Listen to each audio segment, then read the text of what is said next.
Julio siempre había sentido curiosidad por el viejo taller mecánico que quedaba al final de la carretera secundaria, un edificio oxidado que todos en el pueblo evitaban. Las paredes de lámina estaban corroídas por el tiempo, el techo tenía agujeros y los vidrios estaban cubiertos por años de polvo. Nadie sabía exactamente quién había sido el dueño, ni qué había pasado ahí. Lo único seguro era que el lugar llevaba cerrado más de 2 décadas. Esa noche, una tormenta rugía sobre el pueblo.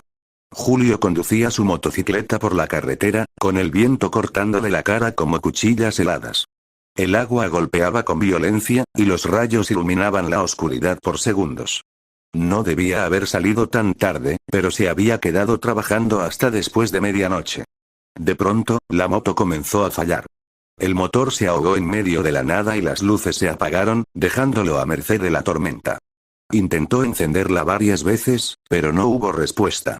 Maldijo en voz baja, empapado hasta los huesos, y fue entonces cuando la vio. A unos metros, el viejo taller mecánico se alzaba como una sombra gigante en la penumbra, sus puertas entreabiertas y un tenue resplandor amarillento escapando desde adentro. Julio frunció el ceño. ¿Cómo era posible que hubiera luz en ese lugar abandonado? Durante años había escuchado rumores. Algunos decían que el taller estaba maldito, que ahí desapareció gente, otros juraban haber visto sombras moviéndose tras los ventanales. Pero en medio de la tormenta y con la carretera muerta, no había otra opción. Apretando la chaqueta contra su cuerpo, caminó hacia la entrada. El crujido de la puerta al empujarla fue ensordecedor, como un lamento metálico que desgarró el silencio de la noche. Dentro, el olor a óxido y grasa rancia lo golpeó con fuerza. El lugar estaba oscuro, salvo por una vieja lámpara colgante que chisporroteaba en el centro, lanzando destellos irregulares. Julio dio un paso, y el sonido retumbó entre las paredes vacías. Sus botas chapoteaban sobre charcos de agua filtrada. Las mesas estaban llenas de herramientas corroídas, llaves inglesas oxidadas, tornillos cubiertos de polvo y algo más, algo que no debería estar allí. En una de las mesas, había marcas recientes, como si alguien hubiera trabajado hace poco. Las huellas eran profundas, casi como si unas garras enormes hubieran arañado la madera. Sintió un escalofrío recorrerle la espalda. Tragó saliva y avanzó un poco más, con la respiración cada vez más agitada. Entonces escuchó un sonido que lo congeló en seco. ¡Clan! Un golpe metálico, hueco, retumbó desde el fondo del taller. Julio se giró bruscamente, pero no vio a nadie. El eco se extendió por el lugar como si las paredes respiraran. Dio un paso atrás, y el golpe volvió a sonar, esta vez acompañado de un crujido húmedo, como huesos partiéndose. Con el corazón acelerado, Julio sacó su celular para usar la linterna. La pantalla temblaba en su mano, mientras el haz de luz iluminaba los rincones llenos de telarañas.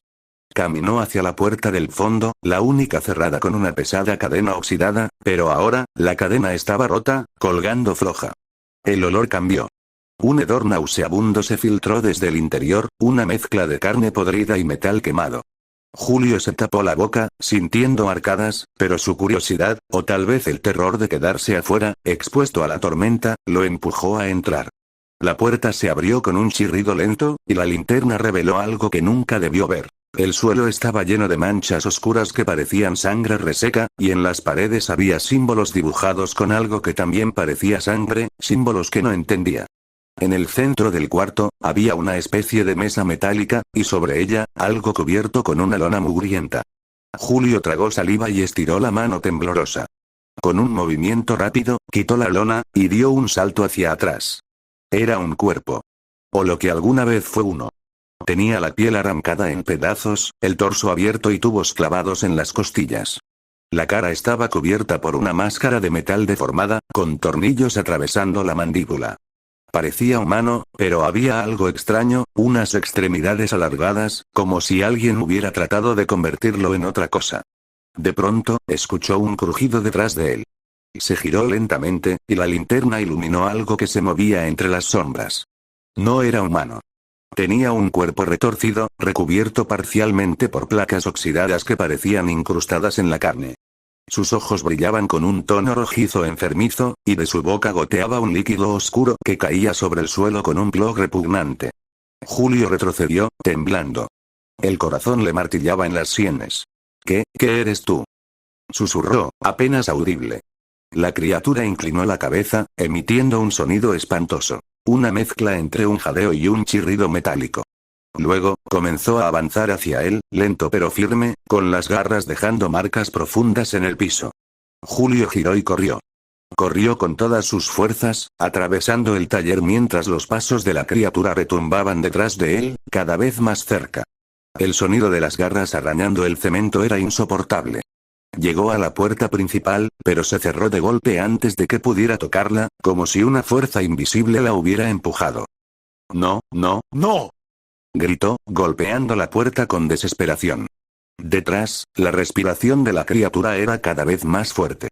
Julio se giró justo cuando el ser salió de las sombras, ahora podía verlo por completo. Su cuerpo estaba cubierto de cicatrices, con trozos de metal fusionados a la carne.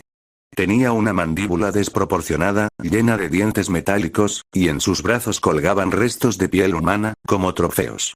Entonces, habló. Una voz gutural, distorsionada, que no parecía venir de su garganta, sino de todas partes. ¿Quieres saber qué soy? Soy lo que dejaron aquí, soy lo que hicieron, y tú serás el próximo. Julio gritó, pero la criatura se abalanzó sobre él con un movimiento brutal. Sintió las garras atravesar su abdomen, y un dolor indescriptible lo invadió mientras era arrastrado hacia la oscuridad, escuchando el sonido de huesos quebrándose y el repugnante chasquido de carne siendo arrancada. Afuera, la tormenta seguía rugiendo. Nadie escuchó sus gritos. Nadie volvió a ver a Julio. Pero si alguna noche pasas por esa carretera y miras hacia el viejo taller, puede que veas una luz parpadeante, y una sombra que se mueve detrás de la puerta, esperando. Porque la criatura no está sola. Nunca lo estuvo.